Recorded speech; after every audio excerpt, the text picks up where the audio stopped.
My name is Rasheed Maftah. As what my colleague has just said, I'm Director for Person with Disability at the Prime Minister's Office, responsible for youth, labor, employment, and person with disability. First of all, I'd like also to thank God for having me opportunity to participate in this important meeting. Jamani, kwa wale ambao wenzangu na mimi pia, kama mnavyofahamu, mimi naitwa Rasheed Maftah, ni mkurugenzi wa kitengo cha watu wenye ulemavu, ofisi ya Waziri Mkuu, kazi, vijana, ajira na watu wenye ulemavu. Nimepewa nafasi hii na mimi kuja kuungana na nyinyi kama speaker, lakini kwa kuwa ni mkurugenzi ambaye nina dhamana na masuala ya watu wenye ulemavu, ni kama mgeni rasmi. Kwa hiyo nashukuru na mimi pia kwa hiyo fursa. Na nilivyosikia tu kwamba kuna vijana wetu wenye ulemavu, when I heard about that our youth with disability, they are going to have this opportunity of workshop in terms of being capacitated, of having advocacy skills. I think this workshop, it has come at the right time. Why do I say that this workshop, it has come at the right time? Because we as the government, you can remember last year when we had a conference with Her Excellency, the President of the United Republic of Tanzania, Her Excellency Samia Suluhu Hassan. How many did you hear that all participated in that conference? Can you raise your hands? Those who participated in that conference at the State House last year on 16th, please raise your hands. 16th of March, yes, last year. Okay, thank you, thank you. I believe that those who participated but who followed that conference from a remote, you heard the direction or the directive that Honorable or Her Excellency President emphasized. And among the directives that she gave was to make sure that we review the policy of the person with disability, the national policy of person with disability of 2004. She gave us an assignment that government will review the National Disability for Person with Disability of 2004 in order to make sure that it incorporates the developments that have been undertaken over the 20 years existence of this policy, including the issues of youth networking. So when I heard about that, there is a training for advocacy skills to the youth network, I said this training has come at the right time, because now I believe that in these days that we are participating in this workshop, when we go out from that door after this training, youth with disability will be in a better position now to participate fully in the review of this policy. And this was one of our very big challenges. We were brainstorming how can we going to address them to make sure that that slogan of nothing about us without what? Without us. That can happen only and far most when youth with disability have the skills to fully participate in this important document of policy.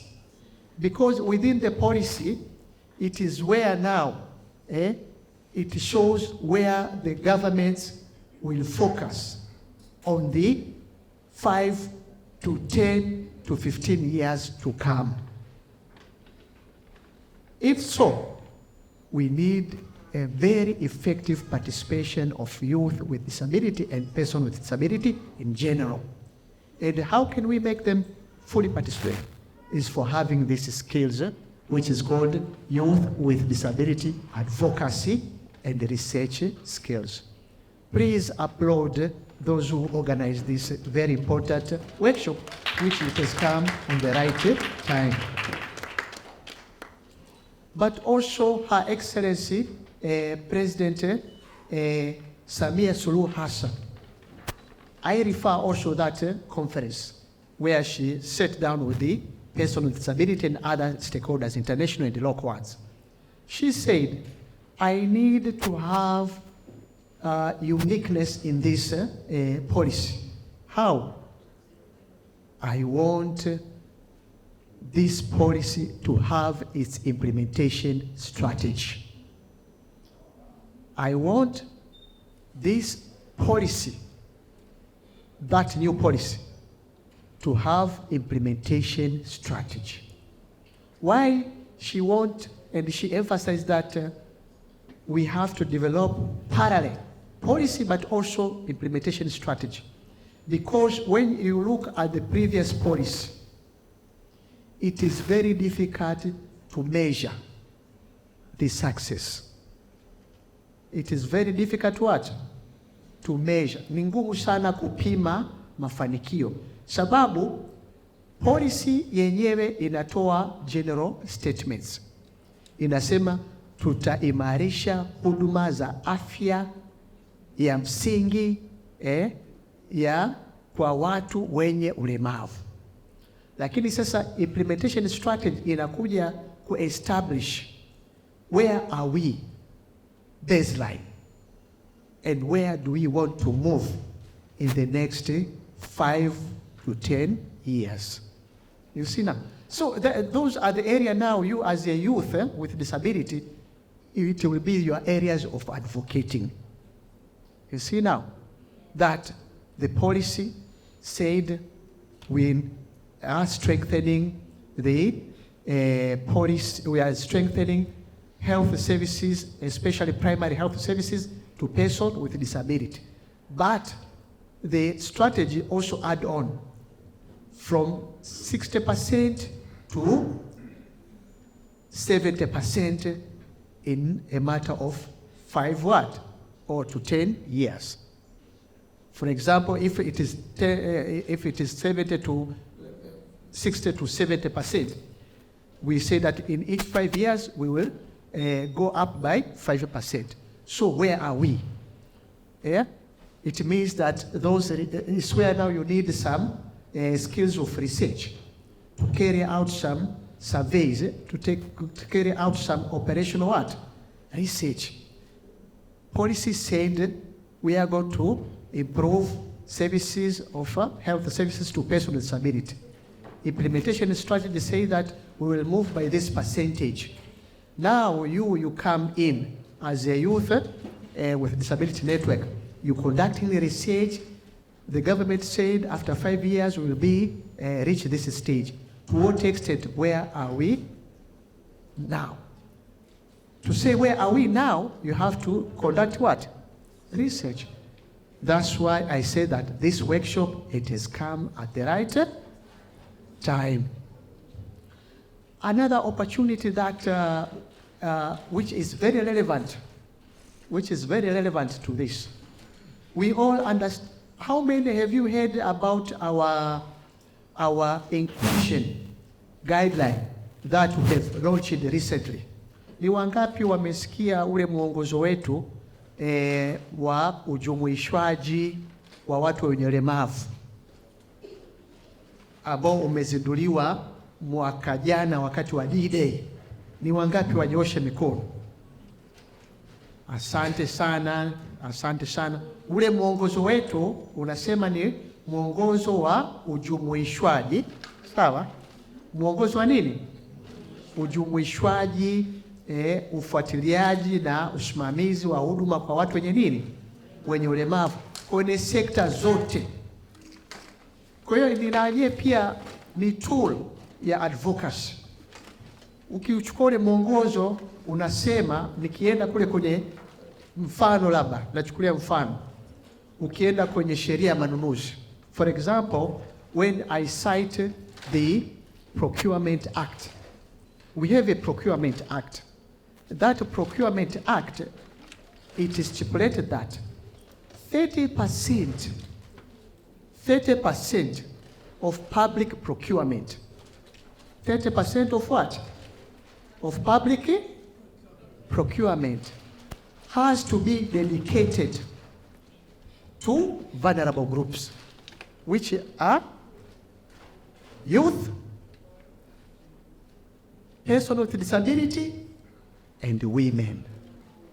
Has to be catered for special groups. Youth, women, and persons with disability. How many of you have heard about that opportunity? Ni wangapi kati yenu wameshasikia hiyo fursa kwamba sheria ya manunuzi inazitaka mamlaka zote za serikali, sawa, kutenga 30% kwa ajili ya manunuzi, kwa ajili ya vikundi vya watu wenye ulemavu, vijana na wanawake. Ni wangapi wameshasikia hiyo sheria? Asante sana jamani, tumpigie sana makofi. Huyu ndugu yetu ni mfuatiliaji, anaonekana ni mtu mzuri sana kwenye networking. Mpigeni tumtambue. Unaitwa nani ndugu yangu? Ngoja nikusogezee mic. Naitwa Rajab Mpilipili. Jamani, tumpigie makofi bwana Rajab Mpilipili. Naamini kwamba this training, all of us will put us in position to become like Rajab Mpilipili.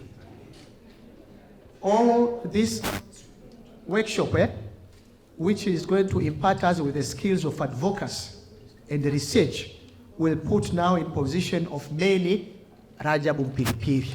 I believe that after this training, we'll have many Rajab Mpilipili who can advocate, who can research, who can make follow-ups of different policy and understanding them and utilize those opportunities.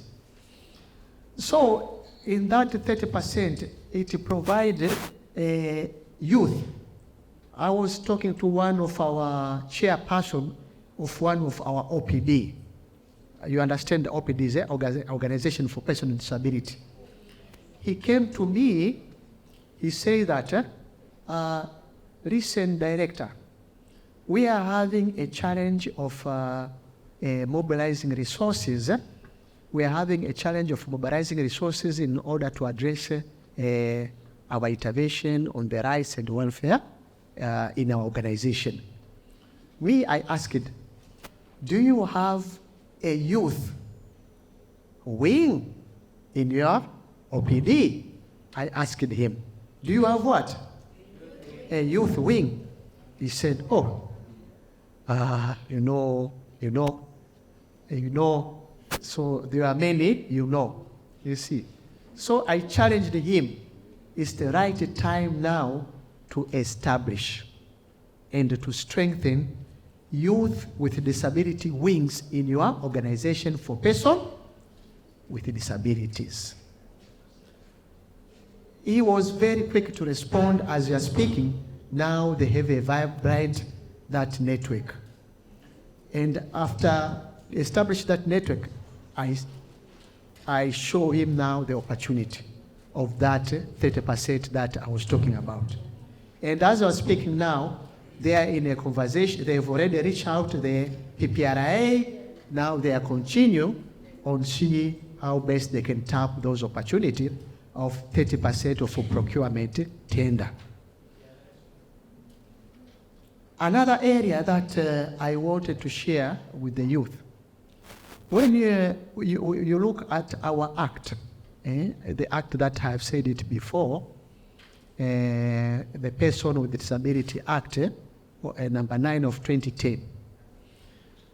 We as the government, we would love to see youth with disabilities having a vibrant network. And that a vibrant network it means that it has to also started from the legal bind. Nikisema itokane na nini? Na sheria, si ndio? Kwamba nadhani kuna haja ya sheria yetu pia iwe na uwezekano wa kujitokeza kinaga ubaga, kwamba ukienda kuna kifungu kinachotuelezea kwamba tunahitaji kuwa na nini, na network au mtandao wa nini, wa vijana wenye ulemavu, kama tulivyo na nini, na zile kamati. Tuna kamati za watu wenye ulemavu kisheria ambazo nazikuta, we have a committees according to the act, from the ward level, from the village, ward, council, up to the regional level. Those are the statutory committees according to our act. I think it's also a high time also to have a youth with disability network. And that started, that's why I said there's opportunity now. We are reviewing policy. It means that after completing the review policy, developing a new policy one, and having that implementation and strategy, next to come now is the review of the act.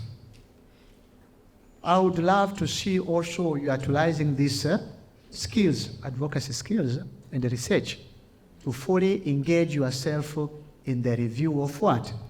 Of that act. To see the possibility of having a clause dedicated for establishment of a youth with disability network. That will team up with the government in champion the rights and welfare of youth with disability, but also person with disability in general. That is our dream or our vision. So this is an assignment on your side now. After having this workshop, I just give you as an assignment. Kwa Kiswahili tunasema tukae mkao wa nini? Sasa mmeshaambiwa kuna fursa hizo, kwa na mafunzo haya mmeyapata, basi naamini mkitoka hapa baada ya mafunzo haya hamtosubiri muitwe, bali ni nyinyi mtatusumbua, si ndio jamani? Hamtosubiri mfanyeje? Muitwe. Lakini pia niwapongeze namna vijana ambavyo mmekuwa mkichangamkia zile fursa za 10%. Ni wangapi wameshazisikia zile fursa za mikopo ya 2%? Wanyosha mikono. Many. Let me say this in English. The government of Her Excellency Samia Suluhu Hassan, she providing loan. The loans that we call it riba. How do we call it riba? Interest-free, It's interest-free loans. Yeah, interest-free loans. They are being provided to youth with disability. Yeah, to person with disability. 2% of the revenue, council revenue. Council revenue. For example, when you cite example, London Council, Council of Local Government Council of London, for example, 2% of their revenue goes dedicated for loan with interest-free to person with disability. So it's a huge amount of money on the account. So that is dedicated to person. Kwa hiyo utaona that's an opportunity. And we also thanks to all advocates. It didn't come easily. It came also through a collaboration with the OPD. It came through collaboration with the OPD. OPD, they team up to advocate that. Initially, we used to have just 2 groups. That's why I want to show the importance of advocacy now. You used to have what? Just 2 groups. Youth and women. In that loans, it was 10%. So 5 was for youth and 5 was for what? Women. There was no person with disability vividly. We can see clearly. It was just, you said, they are also youth, so they can enter as a youth. There are women also with disability. They also they can just get as a women. But we said we needed to address issue of what? Equity. Issue of what? Equity. And as we understand that the government is very listening, it reviewed the policy, the act, and the regulation is where now we distribute that 10% to have 4 for youth, 4 for women, and the 2 for disability. Jamani, tupigie makofi Mheshimiwa Samia Suluhu, labda wapende. Kwamba huko nyuma hatukuwa na nini? Na mikopo kwa maalum kwa ajili ya watu wenye nini? Na hapa tunaposema basically, unaposema mikopo, basically ni vijana. Ni nini? Ni vijana, sababu ile mikopo kwa definition ya nini? Kwa definition ya youth ni 15 years mpaka 35 years, ambao ndo youth ndo wanaokopa with disability. Kwa hiyo ni mikopo ya vijana, wakiwemo vijana wenye nini? Wenye ulemavu. But another opportunity which also resulted from the advocacy. That's just emphasizing advocacy, the importance of advocating. They, in collaboration with our unit,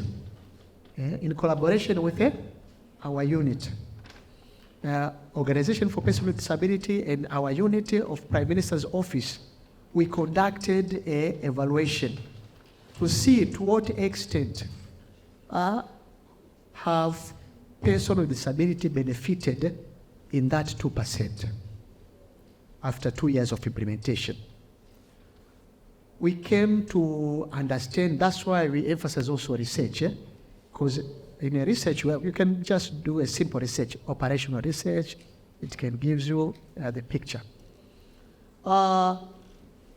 It tells us that we still need to do something in that area.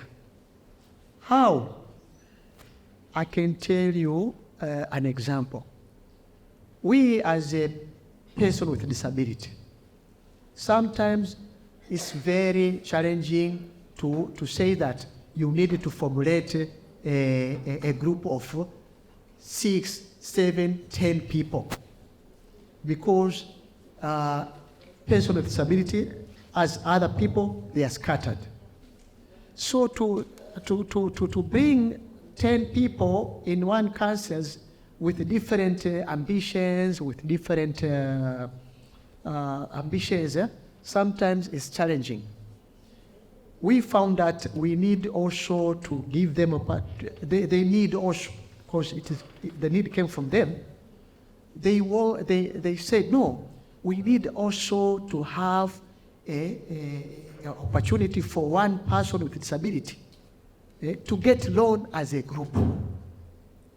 One person with disability to get a loan as a group. Because previously, they were supposed to be a group of not less than 5 persons, youth with disability, which was very challenging in terms of organizing because of their movements and sometimes ambitions. So it ended up, few of them were benefiting with these loans.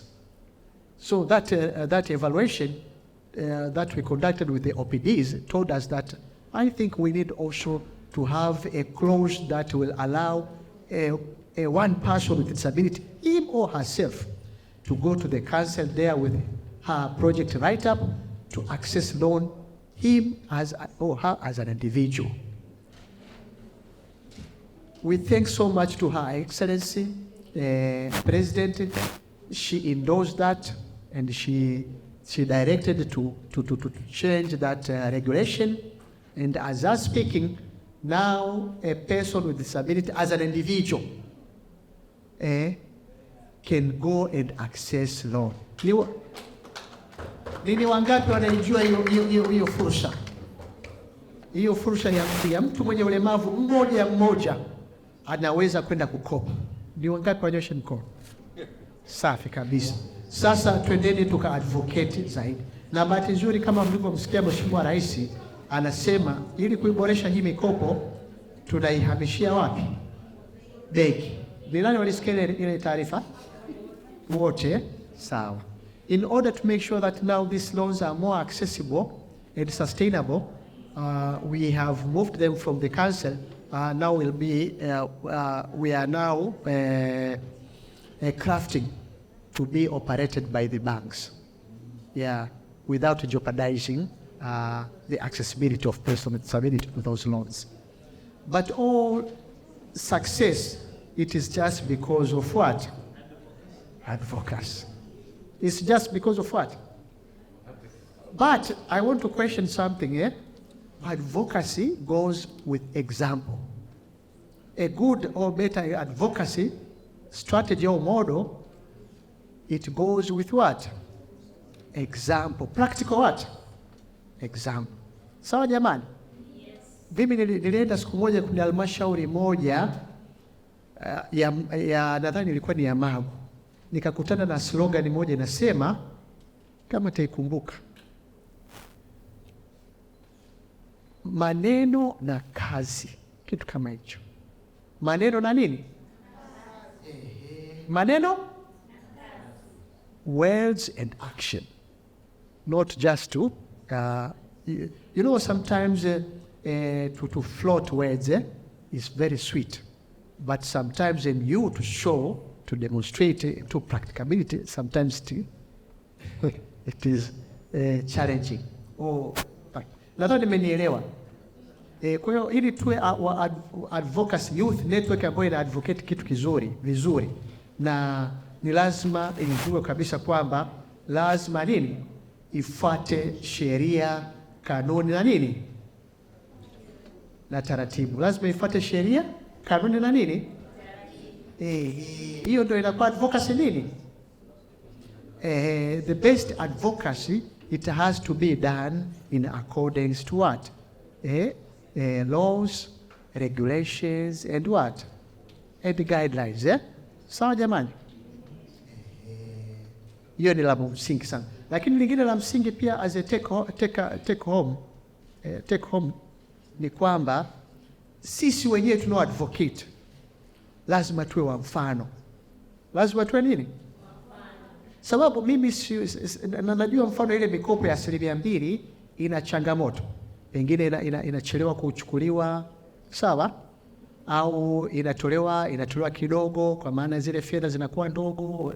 Kuna sehemu zingine, sio wote lakini kuna baadhi wanazidistribute sana, kwa hiyo zinakosa ile. Unakuta mtu labda unampa yani katika milioni labda 50, umedistribute imekuwa tu labda milioni moja, which it has very little impact. Ukikompea na mtu kimpa milioni ngapi? Bajaji. Ukampa nini? Sikuna watu wanapewa bajaji. Ni wangapi hapa mmeshaona watu wenye ulemavu wanapewa bajaji? Bajaji is a tricycle. Is call it tricycle because those loans sometimes instead of giving them cash, they give them machine. They give them machine, capital investments, such as those motorcycle, tricycle. They call it Bajaj. It's famous from India. Exactly. So they benefit. So kwa hiyo tunataka tuone kwamba unakuwa wa mfano, kwamba kijana mwenye ulemavu umepambana, sawa, pamoja na nini? Na vile vikwazo. Pamoja na nini? Na vile vikwazo. Ukapata nini? Bajaji yako. Sawa? Ina maana hata utapokuja pale kwa mkurugenzi, utapokwenda kwa katibu mkuu, kwa waziri, sawa, una advocate mabadiliko ya nini? Ya kanuni za mikopo ya 2% ya watu wenye ulemavu. Hata tukikuona we mwenyewe tunasema kweli bwana, unaona hata ndugu yetu huyu ni wa mfano, amepata bajaji, analeta marejesho ya mikopo ile. Sawa jamani? Yale marejesho ya nini? Ya mikopo, tunasema kweli haya nayo tuambia, sawa, ni sahihi. Sawa jamani? Kwa hiyo we have to be also example of what we are advocating. There are many, I can talk about the opportunities that, policy opportunities that are available. Of recent, ni wangapi walisikia ile fursa ya nani? Ile fursa ya kilimo biashara. Jamani tumpigie makofi. Yule alisikia fursa ya kilimo biashara. Habari za mchana. Naitwa Dekariso Mari. Nilisikia hiyo fursa ya kilimo biashara ambao waziri wa kilimo Suleiman Jafo na naibu wake Antoni Mavunde walitoa fursa kwamba vijana watapewa mashamba ambayo ni heka 10 kwa kila kijana. Kwa yani muda kurudisha ni mrefu sana, zaidi ya miaka mingapi, 60 sijui. Kwa hiyo vijana aliomba na sisi tuliomba, lakini hakuna kijana mwenye ulemavu alipata. Kwa kuhakikisha kwamba vijana wenye ulemavu safari, kwanza jamani tumpigie makofi. Hiyo ndio action, ndio vitendo, naona advocacy, naona advocacy with action, yeah? Advocacy with what? Yeah, there was an opportunity. She took initiative to look for that opportunity, but she didn't manage to access it. But now she will be in a very better position to say, why did I not access it? Because she tried. Instead of someone who didn't even try, but he just sit down and said, oh, we're advocating, but when the opportunity came, he did, or she didn't even try that opportunity. Na bahati nzuri sasa kuaddress changamoto aliyosema yule, tuna initiative nyingine ya kilimo biashara ambayo Mheshimiwa Rais alizindua, kama mlifuatilia pale Ikulu Chamwino Dodoma pale alizindua block farming. The president launched a block farming and for youth. And we as a person with disability youth, person with disability unit responsible for coordinating rights and welfare of person with disabilities, we collaborated with the agriculture. And as I'm speaking, we have our youth with disability there at the block farming. They are participating in that agribusiness training in Dodoma. Kwa hiyo nitaka niwaambie kwamba unaona advocacy na coordination ilivyo muhimu. We collaborated with the OPDs. We went to see the Ministry of Agriculture, and as we are speaking now, we have a youth with disability participating in that agribusiness ranch there in Dodoma. And I believe that we will continue to track those youth. There are more than 5 youth there. We will continue to track them to see after there how are they inspiring others, because they will be also in a better position to be ambassador of advocacy. You see now, they will also be ambassador of what? Advocacy. Kuna vijana wetu wamepata fursa pale kwenye ile mradi wa nini wa kilimo biashara ambao Mheshimiwa Rais Samia Suluhu Hassan alifanyaje? Aliuzindua. Kuna vijana wetu pale wenye ulemavu zaidi ya 5 wamechaguliwa na wanashiriki. Kwa hiyo naamini wale vijana 5, mimi niwape assignment pia muweze ku-identify. Na mkisha ku-identify, sawa, skills data ambayo mmeipata hapa, muweze pia kushare nao in future, watakuwa pia advocacy wazuri. Kwa hiyo ni assignment ambayo na waomba niwaachie kwa upande wenu. Having said that, mimi naomba nichukue nafasi hii kuwashukuru sana. Najua the time nimepewa muda, lakini nikasema ni share na nyinyi na fursa hizo kama vijana. Kwa kweli nitashukuru sana katika yale mapitio ya sera, mapitio ya kutengeneza ule mkakati wake wa miaka 5, lakini pia na mapitio ya sheria yatakayofuata. Tuone mtandao wa vijana wenye ulemavu sasa unakuwa ni sehemu ya sera, mkakati na nini? Mkakati na nini dadangu? Na sheria. Sawa? Na nini? Sheria. Sawa. Hiyo tumejipa kama take home what? Assignment.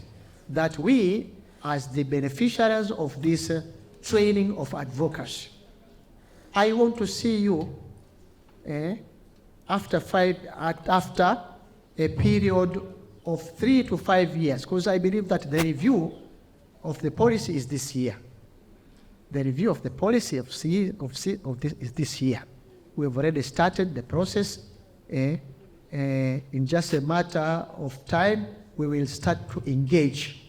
We will start to engage youth with disability. That's why I said that this training has come out at the right time. We start to engage you, and you will be better positioned to participate because you have already having these advocacy and research skills. So my assignment, tunataka tuone ushawishi wenu kuwa na youth network with disability in our policy, strategy and act. Asanteni sana.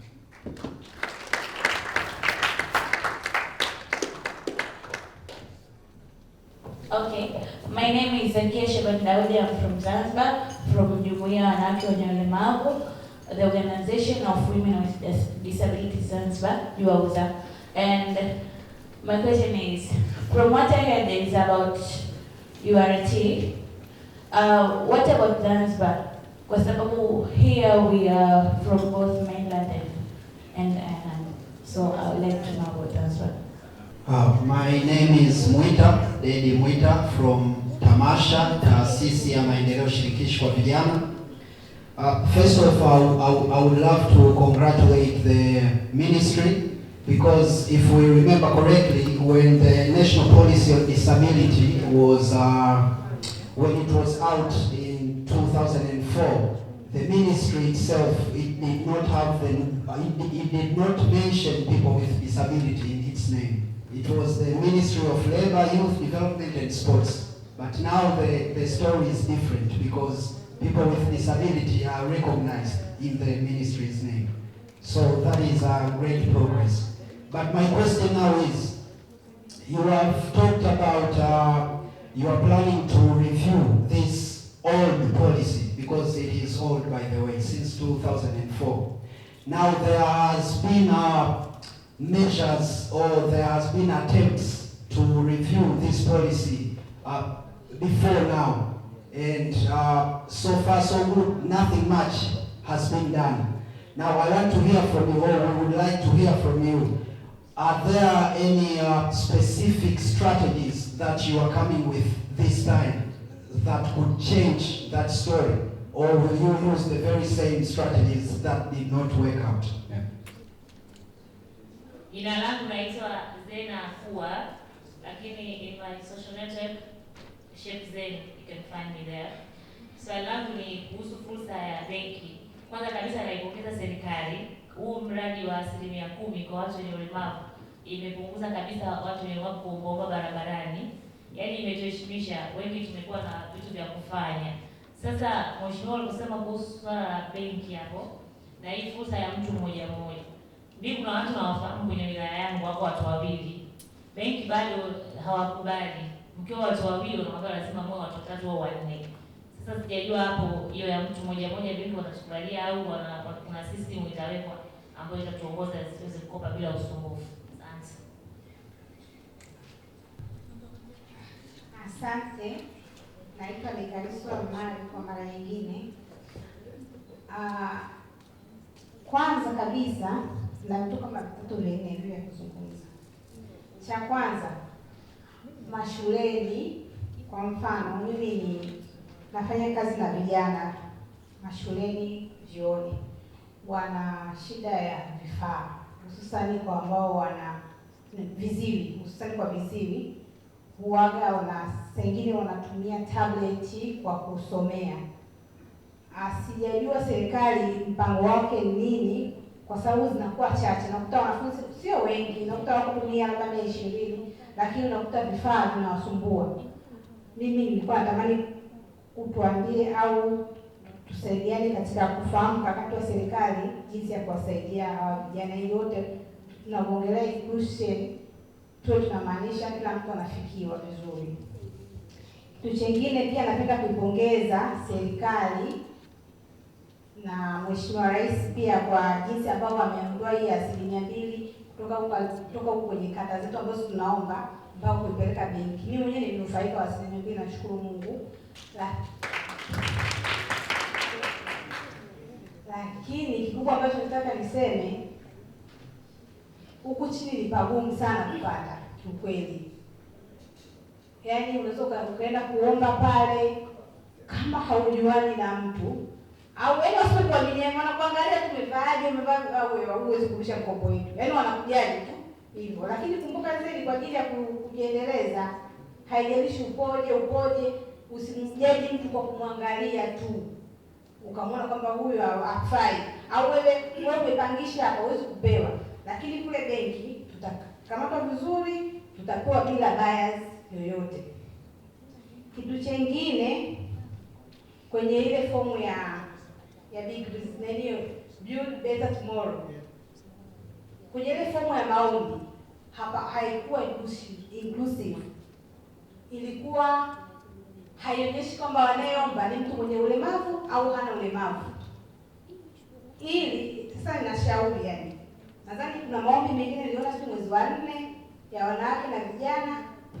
Kwa hiyo watakapoandaa fomu nyingine za maombi, nashauri kwamba waeke wakimwangalia na mtu mwenye ulemavu, ili wanapopiki au wanaposelect watu, basi wajue hizi ni fomu za watu wenye ulemavu na hizi hawana ulemavu.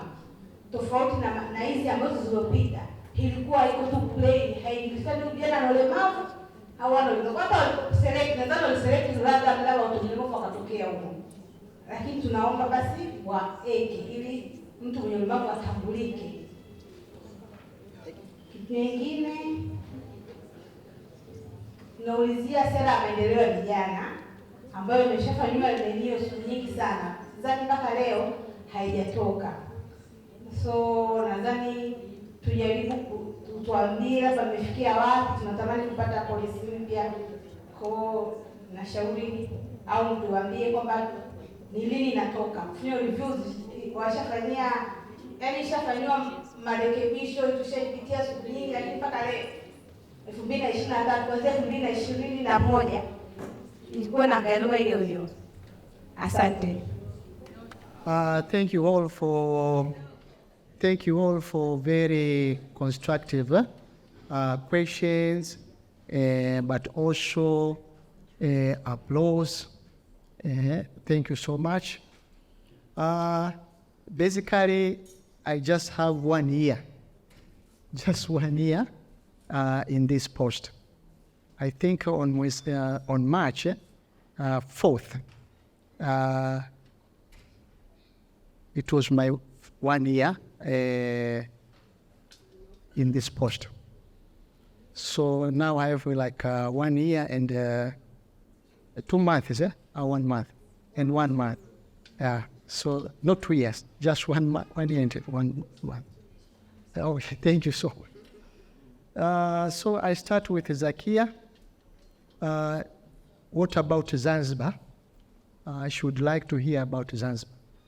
Basically, as what I just refer to the conference of Her Excellency Samia Suluhu Hassan, the President of United Republic of Tanzania, when she called upon that conference that was held at the State House last year. It was on 16th March. Basically, it was just 2 weeks after my appointment in this post. It happens just 2 weeks after. So it was one of my first major assignment after being posted to this become Director of Person with Disability. So in that conference, she emphasized that we have to work together.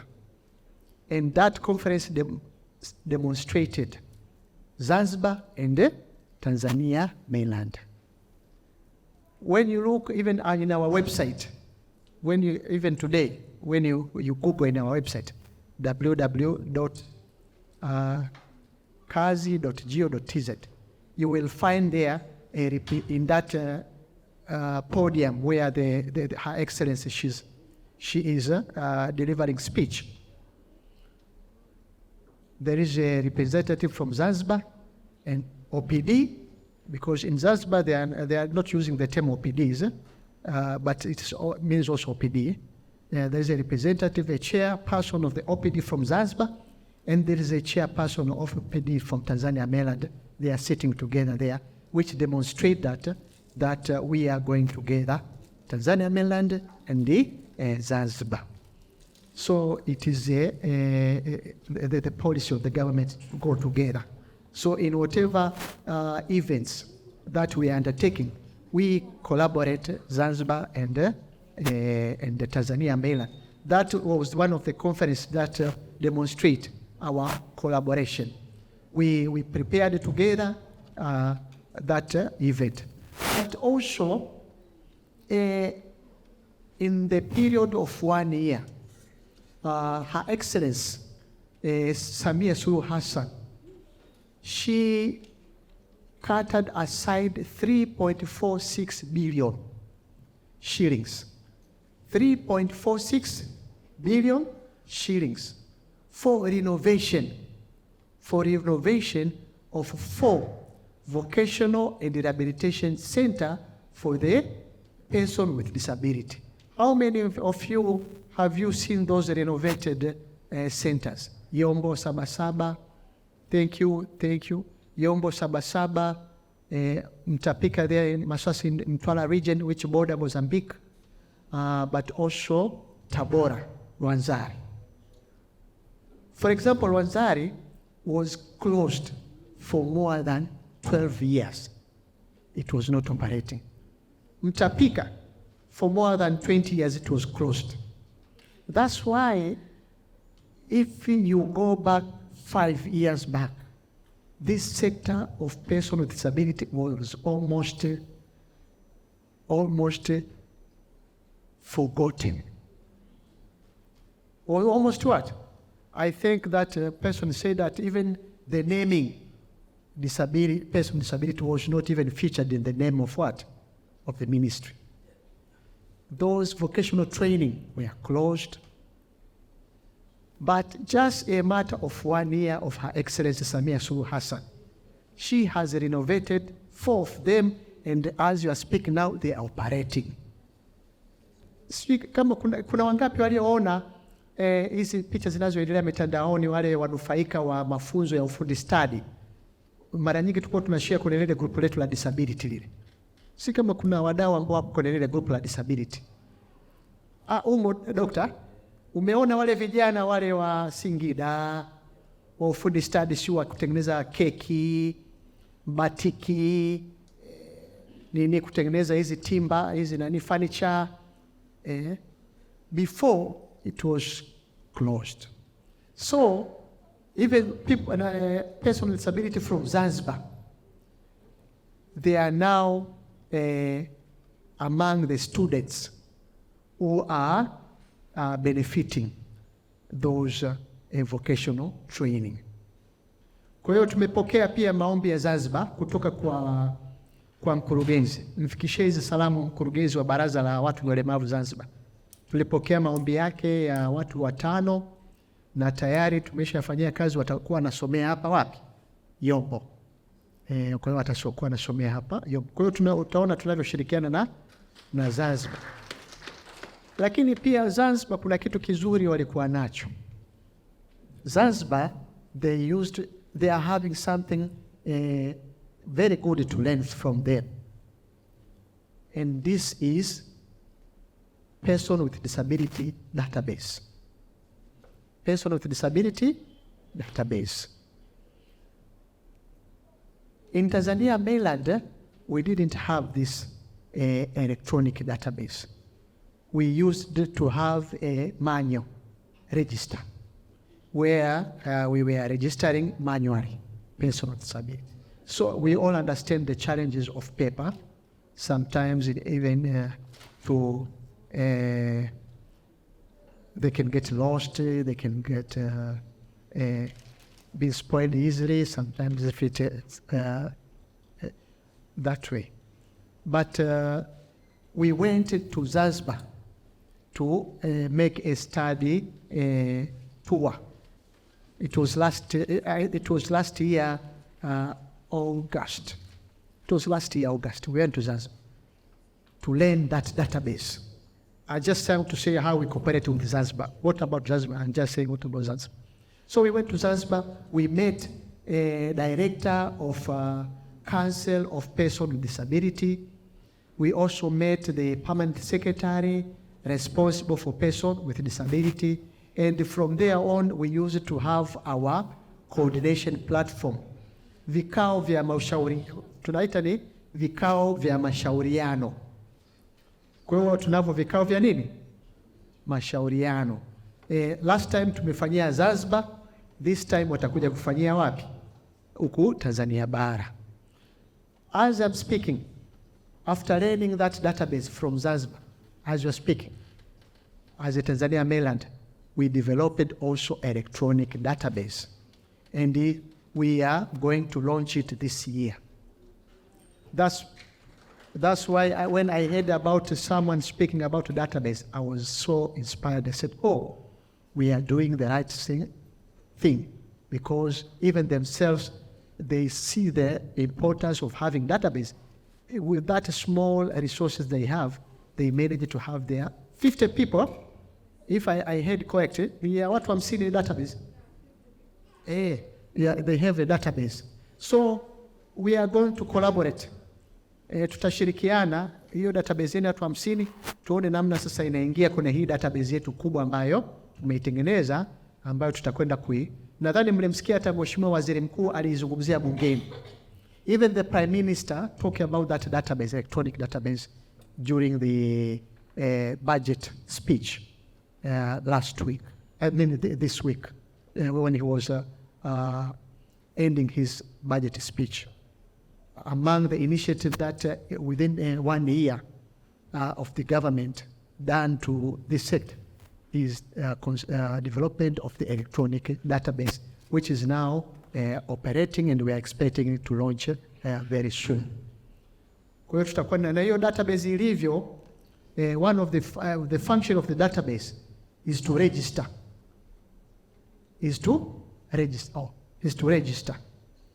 And also link with the other services. Kwa hiyo nilitaka niongezee na kushukuru sana hilo. Kwa hiyo kulikuwa kuna swali lingine kwa Bwana Mwita kutoka Tamasha, sawa? Anazungumzia, kwanza anatupongeza, nashukuru kwa pongezi. Lakini alitaka kujua, je, kuna strategies zipi sasa hivi ambazo zitafanya kuweza take off hii review ya policy. Tayari moja of the strategy ni Memorandum of Understanding. We have already signed a Memorandum of Understanding between government and the United Nations Women Wing. And I'm speaking right now,